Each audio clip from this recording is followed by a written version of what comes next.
साथ हो, आपके साथ भी हो। मसीह खुदावंद में अजीज मोमिनीन बहन भाइयों, मेहरबान खुदावंद के शुक्रगुजार हों आज के इस दिन के लिए जो खुदावंद खुदा ने बख्शा है कि हम बड़े ईमान और बड़ी अकीदत के साथ आज की इस इबादत में शामिल हैं और खुदा का शुक्रिया अदा करते हैं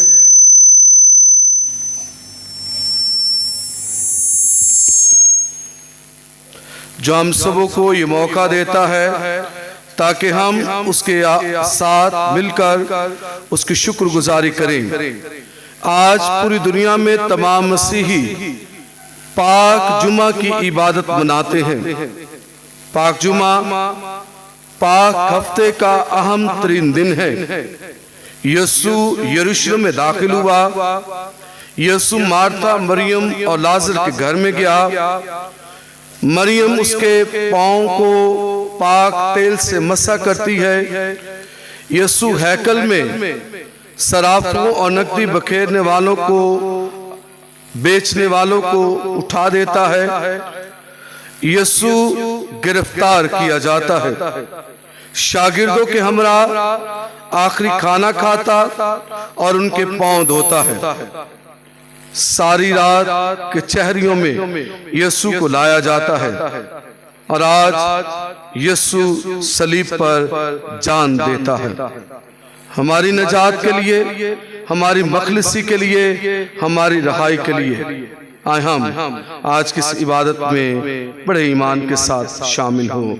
हम दुआ मांगे। नहायत मेहरबान शफीक खुदावंद खुदा, तेरा बेटा इंसान बनकर इस धरती पर इंसानी नजात के लिए अपने आप को पेश करता है।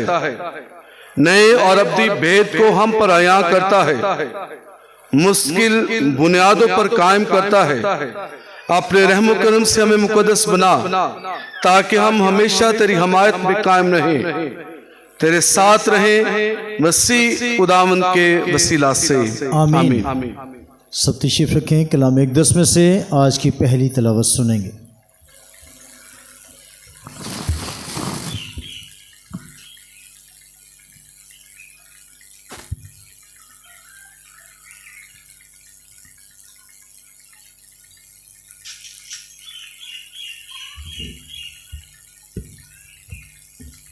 मुबारक जुमा के मौका पर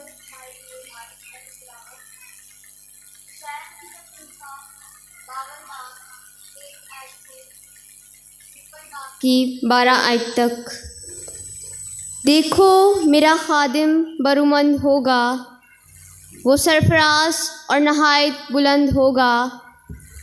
जिस तरह बथेरे देखकर तुझसे दंग हो गए, क्योंकि उसका चेहरा इंसान के चेहरा से और उसकी सूरत बनीनो इंसान की सूरत से ज़्यादा मायूब हो गई। उसी तरह बथेरी कौमें उसको देखकर ताजुब करेंगी और बादशाह उसके सामने मुँह बंद करेंगे, क्योंकि जो कुछ उन्हें बताया ना गया था वो उसे देखेंगे और जो कुछ उन्होंने ना सुना था वो उस पर नज़र करेंगे। जो हमसे सुना उसका किसने यकीन किया है और खुदावंद का बाजू किस पर ज़ाहिर हुआ है। वो उसके आगे कौंपल की तरह फूट निकला, खुश्क ज़मीन से जड़ की मानित। उसकी कुछ सूरत नहीं, कुछ हशमत नहीं कि हम उसका लिहाज करें। उसकी कुछ शक्ल नहीं कि हम उसके मुश्ताक हों। हकीर और आदमियों से मतरूक, मर्दे गमनाक और बीमारियों का आशना, ऐसे शख्स की मानित जिससे लोग मुंह मोड़ते हैं। वो हकीर था और हमने उसकी कुछ कदर ना की। यकीनन उसने हमारी ही बीमारियां उठाई और हमारे ही गम उस पर लदे हुए थे। हालांकि हम उससे मबरूस समझे और खुदा की तरफ से मारा हुआ और जलील, तो भी वो हमारी ही ख़ताओं के सबब से ज़ख्मी हुआ और हमारी ही बदियों की खातिर कुचला गया। हमारी सलामती की तादीब उस पर थी और उसी के कोड़े खाने से हमने शिफा पाई। हम सब भेड़ों की मानिंद भटक गए, हम में से हर एक अपनी राह को फिरा, पर खुदावंद ने हम सब की बदी उस पर लादी। उस पर जुल्म किया गया पर वो फरोतन रहा और उसने अपना मुंह ना खोला। वो ज़बा होने वाली भेड़ की मानिंद और बरा की मानिंद बाल कतरने वालों के सामने खामोश रहा और अपना मुंह ना खोला। गिरफ्तार करने और फतवा देने के बाद वो उसे ले गए। उसका अंजाम कौन बयान करेगा। वो अर्ज़े ज़िंदगान से काटा गया और अपनी उम्मत की सरकशी के सबब से कत्ल किया गया, और उन्होंने शरीरों के साथ उसे दफनाया और दौलतमंद के साथ उसको कब्र में रखा। अगरचे उसने कभी जुल्म ना किया, उसके मुंह में फरेब ना पाया गया, तो भी खुदावंद को पसंद आया कि उसको बीमारियों से कुचले। यकीनन उसने अपने आप को ख़ता का ज़बीहा किया। वो ऐसी नस्ल देखेगा जिसके आयाम दराज होंगे और खुदावंद का इरादा उसके हाथ से कामयाब होगा। वो अपनी जान के दुख के बाद नूर देखेगा, वो अपने इरफान से आसूदा होगा। मेरा सादिक खादिम बुथेरों को सादिक ठहराएगा और वो उनकी बदियों को उठा लेगा। इसलिए मैं बुथेरों को उसका हिस्सा कर दूंगा और बेशुमार लोग उसकी गनीमत होंगे। उसने अपनी जान मौत के हवाले कर दी और वो बदकिरदारों के साथ शुमार किया गया। बस उसने बथेरों के गुनाह उठा लिए और वो बदकिरदारों का शफ़ी है। पाकलाम का पढ़ा और सुना जाना हम सब के लिए बाइस से बरकत हो।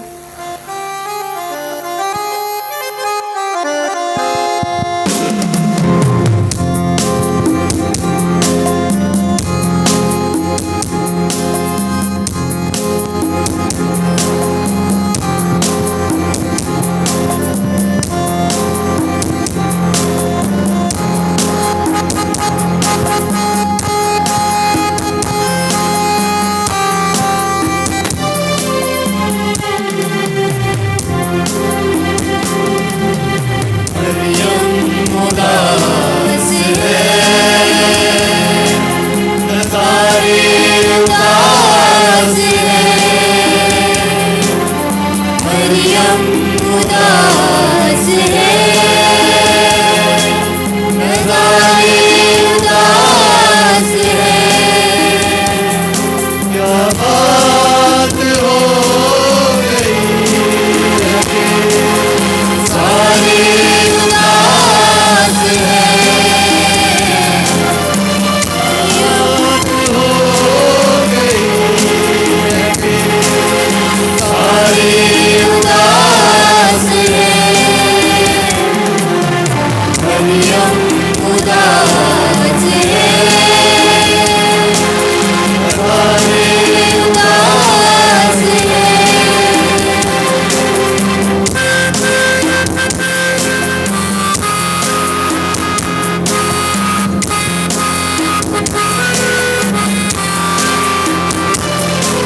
उसने दुख उठाकर फरमानबरदारी सीखी और अपने सब फरमानबरदारों के लिए अब्दी निजात का बायस ठहरा। हमारे लिए आज की दूसरी तिलावत मुक़द्दस पौलुस रसूल का ख़त इब्रानियों के नाम 4 बाब 14 से 16 और 5वें बाब की 7वीं से 9वीं आयत मुक़द्दसा। ए भाइयों, जबकि हमारा एक ऐसा काहिन आज़म है, यानी यीशु इब्ने खुदा, जो इफ़लाक से गुज़र गया, आओ हम अपने इकरार पर साबित कदम रहें, क्योंकि हमारा काहिन आज़म ऐसा नहीं जो हमारी कमज़ोरियों में हमारा हमदर्द ना हो सके, बल्कि जो गुनाह के सिवा सब बातों में हमारी माने आजमाया गया। बस आओ हम तवक्कुल के साथ फ़ज़ल के तहत के पास जाएं, ताकि रहम हासिल करें और ज़रूरत के वक्त की मदद के लिए फ़ज़ल हासिल करें। उसने अपनी बशरियत के अय्याम में ज़ोर से पुकार कर और आंसू बहाकर इसी के आगे दुआएं और मिन्नतें की, जो उसे मौत में से बचा सकता था, और खुदा तरसी के इसबाब से उसकी सुनी गई।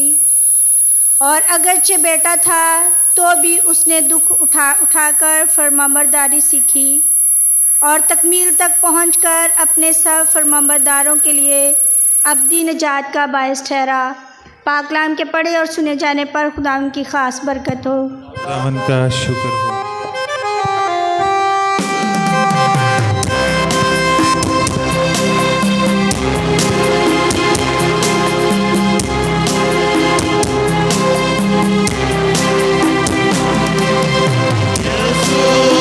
अपनी जान को फिदिये में दे दिया,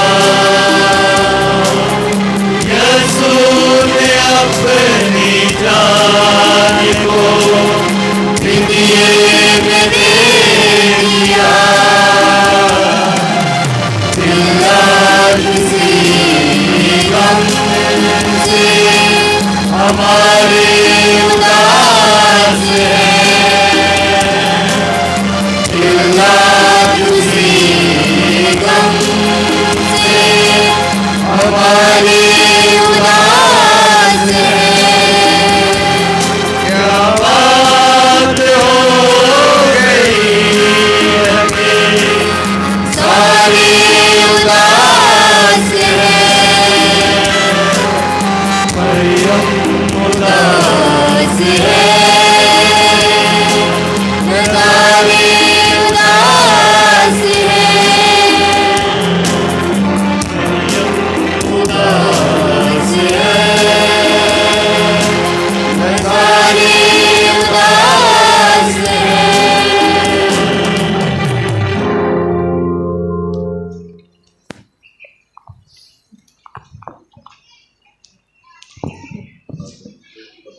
खुदावंद आपके साथ हो।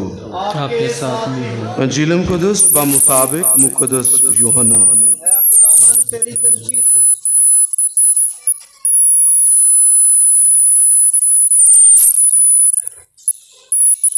हाँ जी, शुरू कर। हमारे लिए खुदावंद यीशु मसीह की सबूतों का तज़किरा। मुक़द्दस यूहन्ना रसूल की अंजील के मुताबिक। आपने वहाँ से शुरू करना है, नीचे रावी से। उस वक्त यीशु अपने शागिर्दों के साथ वादी कदरून के पार गया, जहाँ एक बाग था। वो अपने शागिर्दों समेत उसमें दाखिल हुआ और उसके पकड़वाने वाला यहूदा भी वो जगह जानता था, क्योंकि यीशु अक्सर अपने शागिर्दों के साथ वहाँ जाया करता था। बस यहूदा सिपाहियों का एक गिरोह और सरदार काहिनों और फरीसियों के प्यादे लेकर चिरागों और मशलों और हथियारों के साथ वहां आया। यीशु वो सब कुछ जानते हुए जो उस पर वाक़या होने को था आगे बढ़ा और उनसे कहा, तुम किसे ढूंढते हो? उन्होंने जवाब दिया, यीशु नासरी को। यीशु ने उनसे कहा, मैं ही हूँ। और उसका पकड़वाने वाला यहूदा भी उनके साथ खड़ा था। और जो ही उसने उनसे कहा, मैं ही हूँ, तो वो पीछे हटकर ज़मीन पर गिर पड़े। तब उसने उनसे फिर पूछा, तुम किसे ढूंढते हो? वो बोले, यीशु नासरी को। यीशु ने जवाब दिया, मैंने तुमसे कह दिया कि मैं ही हूँ। पर अगर तुम मुझे ढूंढते हो तो इन्हें जाने दो। ये इसलिए हुआ ताकि वो कलाम पूरा हो जो उसने कहा था, जो तूने मुझे दिए हैं उनमें से मैंने एक को भी ना खोया। तब शमौन पतरस ने तलवार जो उसके पास थी खींची और सरदार काहिन के ग़ुलाम पर चलाई और उसका दाहिना कान उड़ा दिया। उस ग़ुलाम का नाम मलकुस था। मगर यीशु ने पतरस से कहा, तलवार म्यान में कर। क्या मैं वो प्याला ना पीऊं जो मेरे बाप ने मुझे दिया है? तब सिपाहियों और सूबादार और यहूदियों के प्यादों ने मिलकर यीशु को पकड़ा और उसे बांधा और पहले उसे हन्नान के पास ले गए, क्योंकि वो उस बरस का काहिन आज़म क्याफा का सुसर था। ये वही क्याफा था जिसने यहूदियों को सलाह दी थी। कौम के बदले एक आदमी का मरना बेहतर है। मगर शमौन पतरस और एक शागिर्द भी यीशु के पीछे हो लिए, और उस शागिर्द और काहिन आज़म में जान पहचान थी, और वो यीशु के साथ काहिन आज़म के सहन में गया। लेकिन पतरस बाहर दरवाज़ा पर खड़ा रहा। तब वो शागिर्द जो काहिन आज़म से जान पहचान रखता था बाहर निकला और दरबान औरत से कहकर पतरस को अंदर ले गया। तब उस दरबान लोंडी ने पतरस से कहा, क्या तू भी उसके शागिर्दों में से नहीं? उसने कहा, मैं नहीं हूँ। गुलाम और प्यादे जाड़े के सबब से कोयलों की आग सुलगा कर खड़े हुए तापते थे, और पतरस उनके साथ खड़ा ताप रहा था। काहिन आज़म ने यीशु से उसके शागिर्दों और उसकी तालीम की बाबत सवाल किया। यीशु ने उसे जवाब दिया, मैंने इलानिया दुनिया में बातें की हैं। मैंने हमेशा इबादत खाने और हैकल में तालीम दी है, जहाँ सारे यहूदी जमा होते हैं। पोशीदगी में कुछ नहीं कहा। तू मुझसे क्यों पूछता है? उनसे पूछ जिन्होंने मुझे सुना है और मैंने उनसे कहा है। देख, उनको मालूम है कि मैंने क्या क्या किया है। जब उसने ये बातें कहीं तो इस पर प्यादों में से एक ने जो पास खड़ा था यीशु को तमाचा मार कर कहा, तू काहिन आज़म को ऐसा जवाब देता है? यीशु ने जवाब दिया, अगर मैंने गलत कहा है तो इस गलती पर गवाही दे, लेकिन अगर ठीक कहा है तो तू मुझे क्यों मारता है? हन्नान ने उसे बांधा और क्याफा काहिन आज़म के पास भेज दिया। और शमौन पतरस खड़ा ताप रहा था। बस उसने कहा, क्या तू उसके शागिर्दों में से नहीं? उसने इनकार किया और कहा, मैं नहीं हूँ। फिर काहिन आज़म के ग़ुलामों में से एक जो शख्स का रिश्तेदार था, जिसका कान पतरस ने उड़ा दिया था, कहा, क्या मैंने तुझे उसके साथ बाग में नहीं देखा था? तब पतरस ने फिर इनकार किया और फ़ौरन मुर्ग ने बांग दी। तब यीशु को क्याफा के पास किला में ले गए, और सुबह के वक्त था, और वो खुद किला में ना गए ताकि नापाक ना हो बल्कि फसा खा सकें। इसलिए पिलातुस ने उनके पास बाहर निकल आया और कहा, तुम इस आदमी की क्या शिकायत करते हो? उन्होंने जवाब देकर उससे कहा, अगर ये बदकिरदार ना होता हवाला ना करती। पिलातुस ने उनसे कहा, तुम इसे ले जाओ और अपनी शरीयत के मुताबिक इस पर फतवा लगाओ। यहूदियों ने उससे कहा, हमको रवा नहीं कि हम किसी को सजाए मौत दें। ये इसलिए हुआ ताकि यीशु की वो बात पूरी हो जिसमें उसने इशारा किया था कि मैं किस मौत से मरूंगा। तब पिलातुस पर किले में दाखिल हुआ और यीशु को बुलाकर उससे कहा, क्या तू यहूदियों का बादशाह है? यीशु ने जवाब दिया, तो ये बात आप ही कहता है या कि औरों ने मेरे हक में तुझसे कही? पिलातुस ने जवाब दिया, क्या मैं यहूदी हूँ? तेरी ही कौम और सरदार काहिनों ने तुझको मेरे हवाले किया है। तूने क्या किया है? यीशु ने जवाब दिया, मेरी बादशाही इस दुनिया की नहीं। अगर मेरी बादशाही इस दुनिया की होती तो मेरे खादिम लड़ाई करते ताकि मैं यहूदियों के हवाले न किया जाता। मेरी बादशाही यहाँ की नहीं। तब पिलातुस ने उससे कहा, क्या तू बादशाह है? यीशु ने जवाब दिया, तो खुद कहता है कि मैं बादशाह हूँ। मैं इसलिए पैदा हुआ और इस वास्ते दुनिया में आया कि हक की गवाही दूं, और जो कोई हक का है वो मेरी आवाज़ सुनता है। पिलातुस ने जवाब उससे कहा, हक क्या है? ये कहकर फिर वो यहूदियों के पास बाहर गया और उनसे कहा, उसको नहीं बल्कि बराबा को।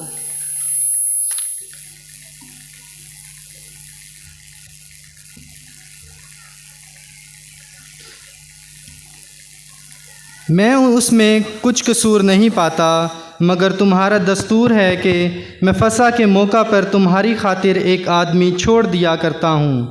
बस क्या तुम चाहते हो कि तुम्हारी खातिर यहूदियों के बादशाह को छोड़ दूँ? उसने कहा, नहीं, बराबा को। और बराबा एक डाकू था। तब पिलातुस ने यीशु को कोड़े लगवाए और सिपाहियों ने कांटों का ताज बनाकर उसके सर पर रखा और उसे अरगवानी पोशाक पहनाई और उसके पास आकर कहते रहे, ए यहूदियों के बादशाह, सलाम। और उन्होंने उसे तमाचे मारे। तब पिलातुस ने फिर बाहर जाकर उनसे कहा, देखो, मैं उसे तुम्हारे पास बाहर ले आया हूँ ताकि तुम जानो कि मैं उसमें कुछ कसूर नहीं पाता। बस यीशु कांटों का ताज रखे और अरगवानी पोशाक पहने बाहर आया और पिलातुस ने उनसे कहा, देखो ये आदमी। जब सरदार काहिनों और प्यादों ने सब देखा, चिल्ला कर कहा, सलीब दे, सलीब। पिलातुस ने उनसे कहा, तुम ही इसे ले जाओ और सलीब दो, क्योंकि मैं इसमें कुछ कसूर नहीं पाता। यहूदियों ने उसे जवाब दिया, हमारी एक शरह है और उस शरह के मुताबिक ये कत्ल के लायक है, क्योंकि इसने अपने आप को खुदा का बेटा बनाया है। जब पिलातुस ने ये बात सुनी तो और भी डर गया और किले में फिर अंदर आकर यीशु से कहा, तू कहाँ का है? मगर यीशु ने उसे कुछ जवाब ना दिया, बल्कि पिलातुस ने उससे कहा, तू मुझसे बोलता नहीं? क्या तू नहीं जानता कि मुझे इख्तियार है कि मैं तुझे छोड़ दूं, और ये भी इख्तियार है कि तुझे सलीब दूं? यीशु ने जवाब दिया, अगर तुझे ऊपर से न दिया जाता तो मुझ पर तेरा कुछ इख्तियार न होता, इसलिए कि जिसने मुझे तेरे हवाले किया वो ज्यादा कसूरवर है। इस पर पिलातुस कोशिश करने लगा कि उसे छोड़ दे, मगर यहूदी यूं कहकर चिल्लाते रहे, अगर तू इस शख्स को छोड़ देता है तो तू कैसर का ख्वाखान नहीं, और जो कोई अपने आप को बादशाह बनाता है वो कैसर का मुखालिफ है। पिलातुस ये बातें सुनकर यीशु को बाहर लाया और उस मुकाम में जो फर्श मुकल्फ या इब्रानी में जबाता कहलाता है, मुस्नद अदालत पर बैठा। ये फसा का तहिया था, मगर तकरीबन 6 घंटा, और उसने यहूदियों से कहा, देखो अपना बादशाह। मगर वो चिल्लाए, ले जा, ले जा, इसे सलीब दे। पिलातुस ने उनसे कहा, क्या मैं तुम्हारे बादशाह को सलीब दूं? सरदार काहिनों ने जवाब दिया, कैसर के सिवा हमारा कोई बादशाह नहीं। तब उसने उसे उनके हवाले कर दिया, उसे सलीब दी जाए। बस वो यीशु को ले गए और अपनी सलीब आप उठाए हुए उस मुकाम तक बाहर गया जो खोपड़ी की जगह कहलाता है और जिसे इब्रानी में जुलजत्ता कहते, और वहाँ उन्होंने उसे सलीब दी और उसके साथ 2 और को भी, एक को इस तरफ और एक को उस तरफ, और यीशु को बीच में। और पिलातुस ने एक किताबा लिखकर सलीब पर लगवा दिया। उसमें लिखा था, यीशु नासरी यहूदियों का बादशाह। उस किताबा को बहुत से यहूदियों ने पढ़ा, इसलिए कि वो मुकाम जहाँ यीशु मसलूब हुआ था शहर के नज़दीक था और वो इब्रानी और लातीनी और यूनानी में लिखा गया था। बस यहूदियों के सरदार काहिनों ने पिलातुस से कहा, यहूदियों का बादशाह ना लिख, बल्कि ये लिख कि उसने कहा था कि मैं यहूदियों का बादशाह हूँ। पिलातुस ने जवाब दिया, मैंने जो लिखा सो लिखा। जब सिपाही यीशु को मसलूब कर चुके तो उन्होंने उसके कपड़े लिए, जिनको उन्होंने 4 हिस्सा किया, हर सिपाही के लिए 1 हिस्सा, और चोगा भी लिया। ये चोगा बिन सिला सरासर भुना हुआ था, इसलिए उन्होंने आपस में कहा, हम इसे ना फाड़ें, बल्कि इस पर कूड़ा डालें कि ये किसका होगा। ये इसलिए हुआ ताकि वो नविश्ता पूरा हो जो कहता है कि वो मेरे कपड़े आपस में बांटते और मेरे लिबास पर कूड़ा डालते हैं। बस सिपाहियों ने ऐसा ही किया और यीशु की सलीब के पास उसकी माँ और उसकी माँ की बहन हल्फाई की बीवी मरियम और मरियम मजदली खड़ी थीं। यीशु ने अपनी माँ और उसके शागिर्द को, जिसे वो प्यार करता था, पास खड़े देखा और अपनी माँ से कहा, ऐ खतून, देख तेरा बेटा। फिर शागिर्दों से कहा, देख तेरी माँ। और उसी वक्त वो शागिर्द उसे अपने घर ले गया। उसके बाद यीशु ने ये जानते हुए कि अब सब बातें तमाम हो चुकी ताकि नविश्ता पूरा हो, कहा, मैं प्यासा हूँ। वहाँ सिरके से भरा हुआ एक बर्तन रखा था। उन्होंने एक स्पंज सिरके में भिगोकर जूफा की लकड़ी पर रखा और उसके मुंह से लगाया। बस यीशु ने जब सिरका पिया तो कहा, तमाम हुआ, और सर झुकाकर जान दे दी। चूँकि तहैया था, यहूदियों ने पिलातुस से अर्ज़ की, उनकी टांगें तोड़ दी जाएं और लाशें उतार ली जाएं ताकि सब्बत को सलीब पर ना रहें।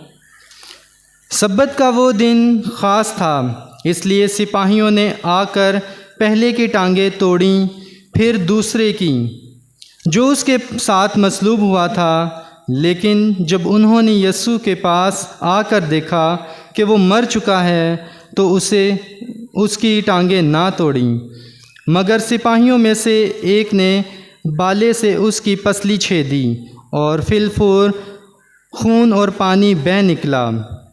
और जिसने ये देखा उसने गवाही दी है और उसकी गवाही सच्ची है, और वो जानता है कि सच कहता है, ताकि तुम भी ईमान लाओ।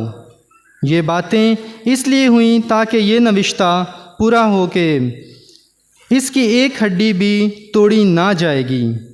फिर एक नविश्ता कहता है कि देखो कि वो इस पर नज़र करेंगे जिसे उन्होंने छेदा है। बाद अज़ा यूसुफ रामती ने, जो यीशु का शागिर्द था, लेकिन यहूदियों के डर से खुफिया तौर पर पिलातुस से इजाज़त तलब की कि यीशु की लाश को ले जाएं, और पिलातुस ने इजाज़त दे दी। बस वो आकर उसकी लाश ले गया। और निकोदेमस भी आया, जो पहले यीशु के पास रात को गया था, और 50 सेर के करीब मुर और ऊद मिला हुआ लाया। फिर उन्होंने यीशु की लाश लेकर उसे कतानी कपड़े में खुशबुओं के साथ कफनाया, जिस तरह के दफन के बारे में यहूदियों का दस्तूर है। और वहाँ जिस जगह उसे सलीब दी गई एक बाग था, और उस बाग में एक नई कब्र थी जिसमें कभी कोई रखा ना गया था। बस चूँकि ये कब्र नज़दीक थी, उन्होंने यहूदियों के तहिया के सबब से यीशु को वहीं रख दिया। अंजील मुक़द्दस के वसीला से अंजील मुक़द्दस के वसीला से हमारे गुनाह मुआफ़ किए जाएं।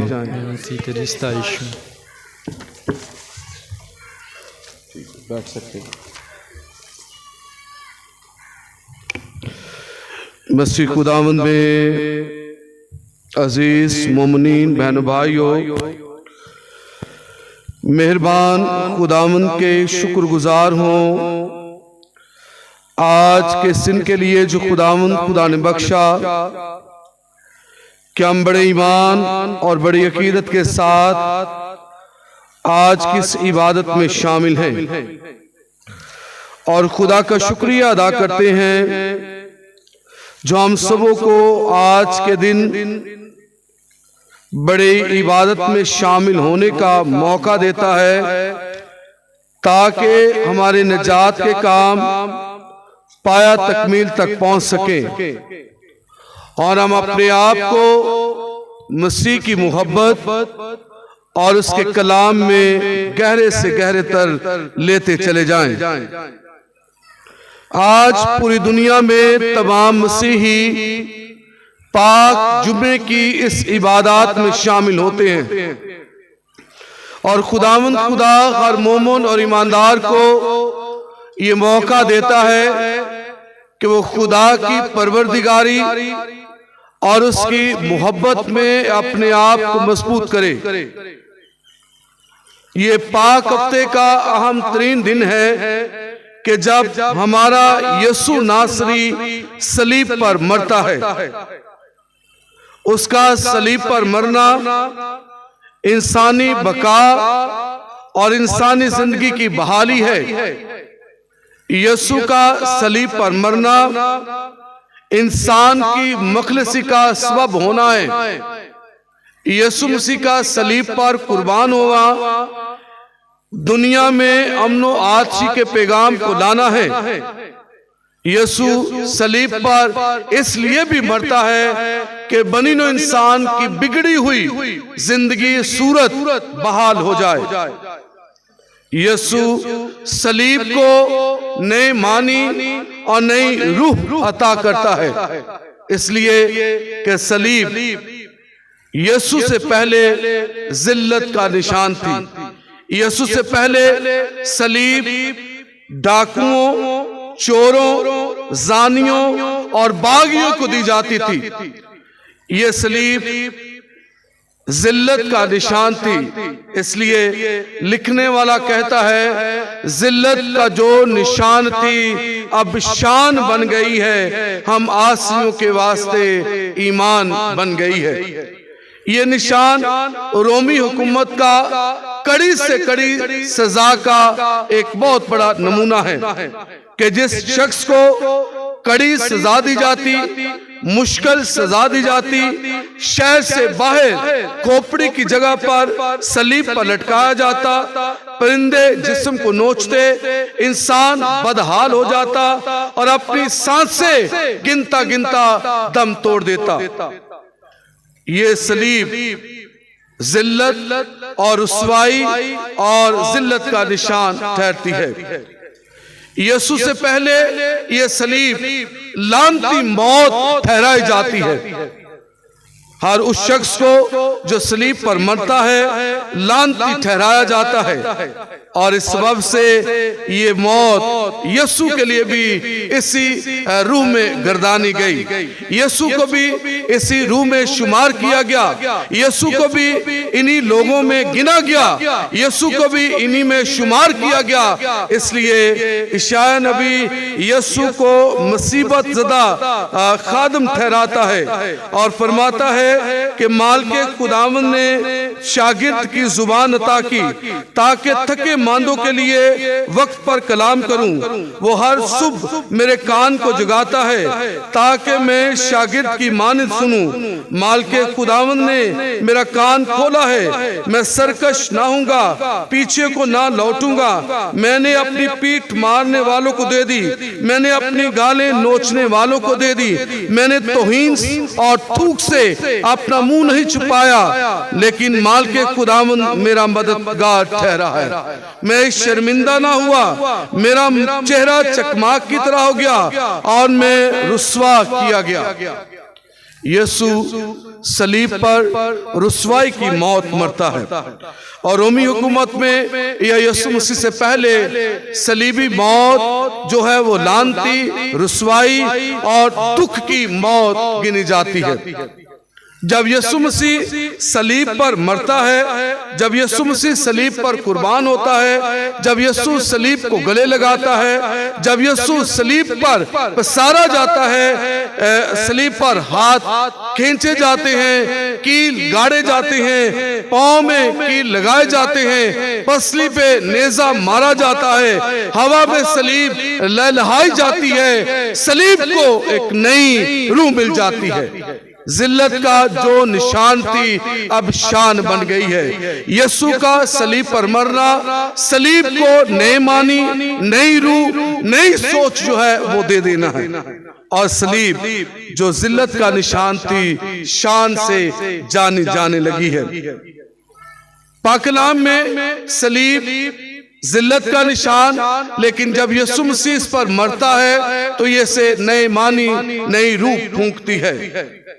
पाक कलाम में मुकद्दस यूहन्ना इंजील नवीस सलीब को जिंदगी का निशान ठहराता है। सलीब को जिंदगी का निशान ठहराते हुए इस बात का जिक्र और तज़किरा भी करता है कि ये मेरे लिए जिंदगी का निशान बन गई है, ये मेरे लिए फख्र का निशान है, ये मेरे लिए जिंदगी और उम्मीद का निशान ठहरी है। सलीब पर जिंदगी खत्म नहीं होती, मिट नहीं जाती, नडाल नहीं हो जाती, बल्कि इस सलीब पर जो मौत है, जो मरता है, वो नई जिंदगी के लिए आगाज करता है।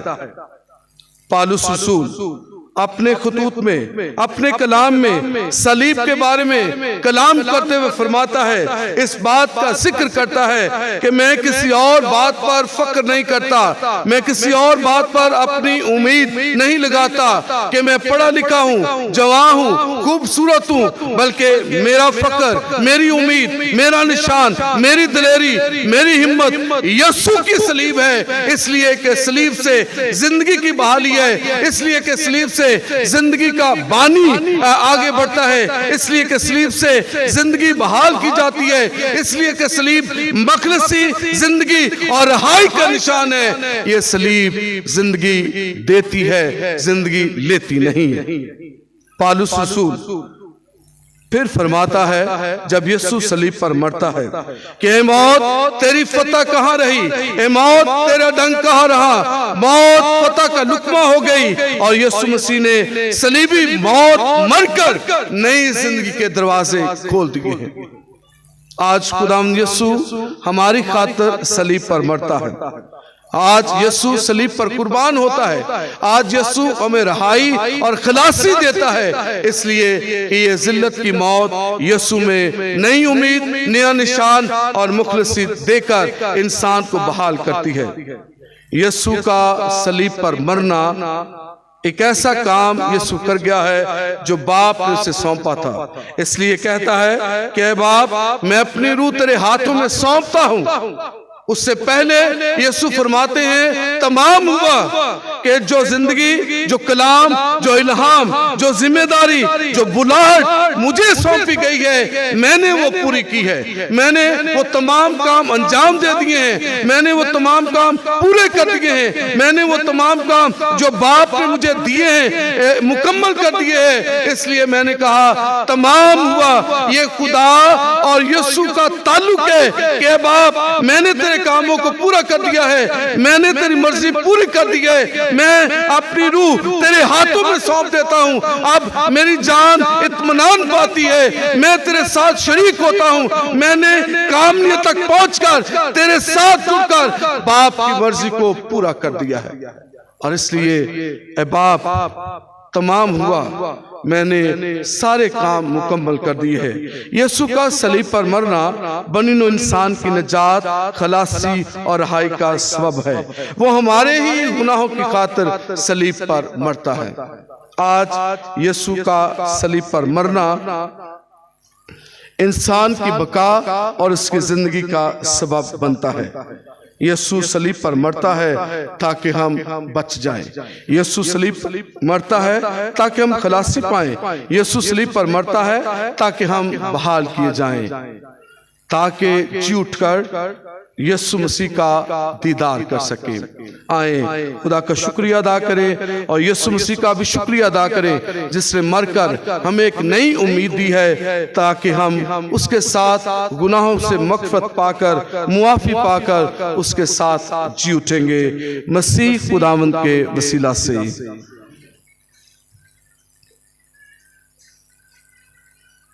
हम चंद एक मुनाजात खुदा बाप के हुजूर पेश करेंगे और ये मुनाजात पाक कलाम से मिसल से ही ली जाएंगे। हम कलीसिया के लिए दुआ करें कि खुदावंद खुदा हिफाजत करे, तमाम रूए जमीन पर इसे सलामती और इत्तेहाद बख्शे, नीज़ इत्मीनान के साथ अपनी जिंदगी बस करते हुए हर वक्त तसल्ली हासिल करें। हम पापा आज़म के लिए दुआ करें कि खुदावंद खुदा उन्हें अच्छी सेहत जिंदगी अता करे जिन्हें उसने चुना है, ताकि वो अपनी उम्मत की रहनुमाई करते हुए सही सलामत इंजील की मुनादी करे। हम दुआ करेंगे उन तमाम लोगों के लिए, बच्चों के लिए जो आने वाले दिनों में बपतिस्मा पाएंगे, ताकि वो मसीह की फर्जंदियत में आकर, उसकी मोहब्बत के दरवाजे में आकर नई पैदाइश के पानी के जरिए नई जिंदगी पाकर, गुनाहों से मुआफी पाकर जिंदगी हासिल करें। आज दुआ करेंगे तमाम मुस्लिम बहन भाइयों के लिए जो इन दिनों में अपने रोज़ों के अयाम से गुजरते हैं। खुदावंद खुदा उन्हें दिल की सच्चाई के साथ कबूल करे और उनकी इबादत में उनका असर उन्हें अता करे। आज दुआ करेंगे उन तमाम लोगों को जो यीशु मसीह को मानते नहीं हैं। खुदावंद खुदा पाकरू की मदद से उनके ज़हनों को मुनव्वर करे और उन निजात की राह पर चलने के लिए तैयार हों। ऐ खुदा, हमारी पनाह और ताकत के तमाम सरचश्मे में जो दुआएं तेरी कलीसिया की इज्जत इस्तक़लाल के साथ मांगती हैं, तूने सुन और कबूल कर इनका सब तक पहुँचे मसीह खुदावंद के वसीला से, आमीन। क्वायर के साथ मिलकर नज़राने का गीत गाएंगे। अपने हदिये, अपने नज़राने खुदा की नज़र करेंगे।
तमाम लोगों को आज जाने ये क्या हुआ है, ये क्या हुआ है यरूशलेम की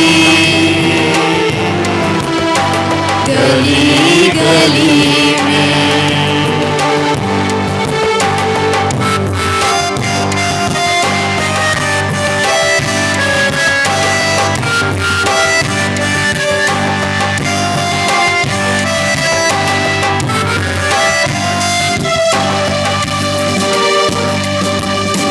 जो मैंने पूछा तो राज मुझ पे खुला ये लोगों,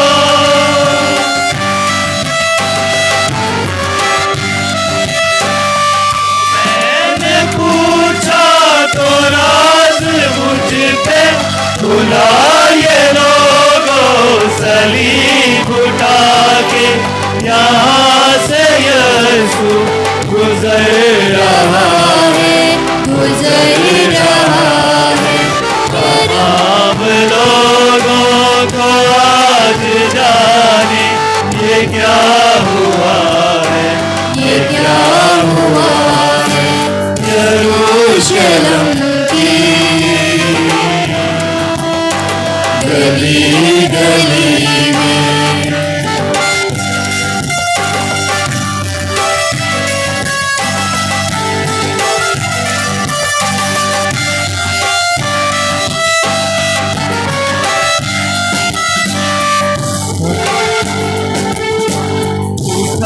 के सूली हमारी हाकिम हमारा यीशु,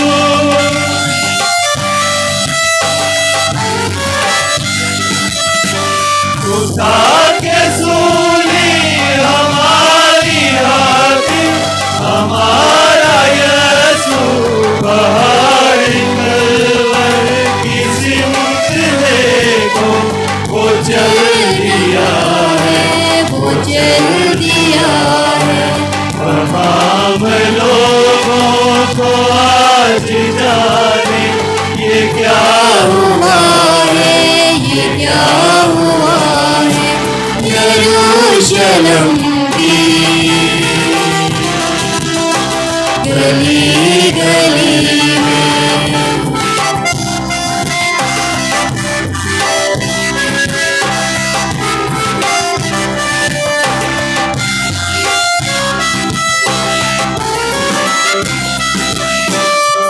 तेरा छाया है चारों जानिब उदासियों का,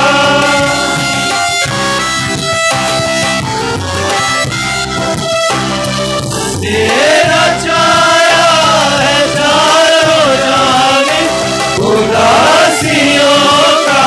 शहर के लोगों हर एक मंदिर पूजा पूजा पूजा पूजा है। तमाम लोगों को आज जाने ये क्या हुआ है, ये क्या हुआ है यरूशलेम की गली गली में।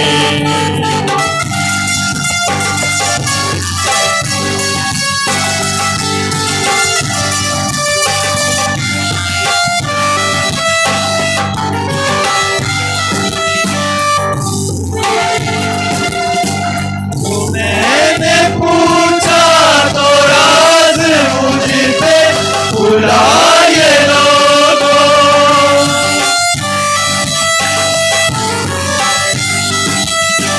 जो मैंने पूछा तो राज मुझ पे खुला ये लोगों। सलीब उठा के यहाँ से यीशु गुजर रहा है, गुजर रहा है। तमाम लोगों को आज जाने ये क्या हुआ है, ये क्या हुआ है यरूशलेम की गली गली में।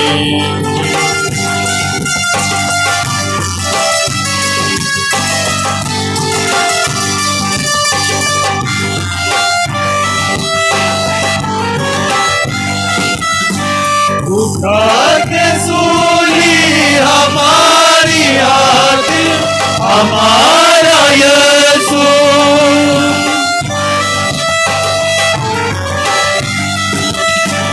उठा के सूली हमारी आतिश हमारा यीशु भाई कलवर की सिमत देखो वो चल दिया है वो चल दिया है तमाम लोगों को आज जाने ये क्या हुआ है ये क्या हुआ है यरूशलेम की गली गली में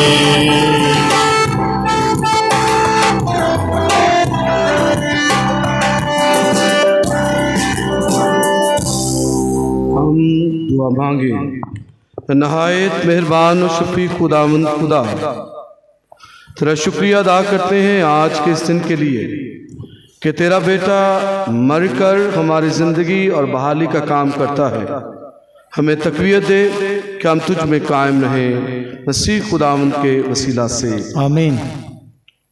आए हम अपने निजात देने वाले से हिदायत पाकर पूरे ईमान और भरोसे के साथ उसी तरीक़ा से दुआ मांगें जो खुद खुदा ने हमें सिखाई है। ऐ हमारे बाप तो जो आसमान पर है, तेरा नाम पाक माना जाए, तेरी बादशाही आए, तेरी मर्जी जैसे आसमान पर पूरी होती है ज़मीन पर भी हो। हमारे रोज़ की रोटी आज में दे, और जिस हम अपने कर्जदारों को बख्शते हैं तो हमारे कर्ज हम बख्श, हमें आजमाइश में न पड़ने दे बल्कि बुराई से बचा। आमीन। ऐ खुदा तुझसे मिन्नत करते में सब बदियों से बचा, इंदर में सलामती बख्श, ताकि हम तेरी शफ़क़त की तौफीक से अपनी मुबारक उम्मीद के पूरे होने और मसीह के आने का इंतज़ार करते हुए हर वक्त गुनाहों से आज़ाद और मुसीबत से महफूज रहूँ, क्योंकि बादशाहत, कुदरत और जलाल हमेशा तेरी है। आमीन। ऐ खुदा के बेटे, तो जहाँ के गुनाहों को उठा ले जाता है हम पर रहम कर। ऐ खुदा के बर्रे, तो जहाँ के गुनाहों को उठा ले जाता है हम पर रहम कर। ऐ खुदा के बर्रे, तो जहाँ के गुनाहों को उठा ले जाता है हमें सलामती अनायत कर। सो ये है खुदा का बर्रा जो जहान के गुनाहों को उठा ले जाता है। मुबारक है आप सब बड़े की ज़ियाफ़त में बुलाए गए। ऐ खुदावन, मैं इस लायक नहीं कि तू मेरे यहाँ, लेकिन सब कह दे तो मेरी रूह शिफा और पाएगी। मसीह का पाक बदन हमें हमेशा की ज़िंदगी के लिए महफूज रखे। आमीन। सब तशरीफ़ रखें, पाक शाकत का वक्त है। बड़े अदब के साथ पाक शाकत हासिल करेंगे। पाक शाकत के फ़ौरन बाद ताज़ीम में सलीब की रस्म अदा की जाएगी।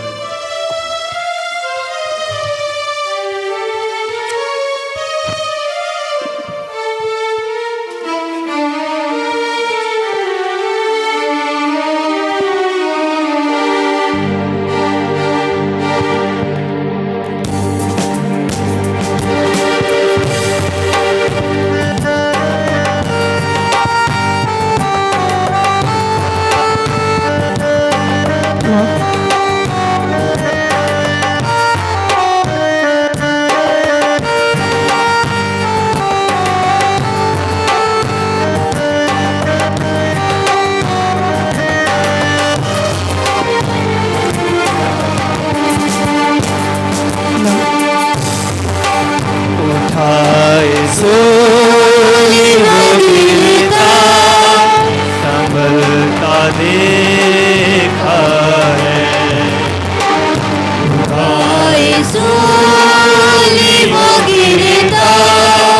संभलता देखा है। की आँख से आंसू टपकता देखा है।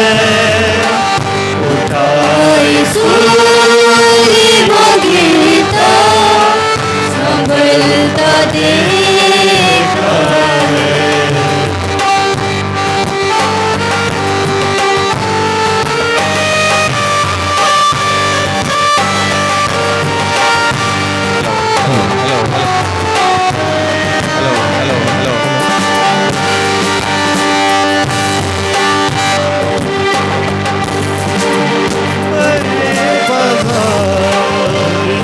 हो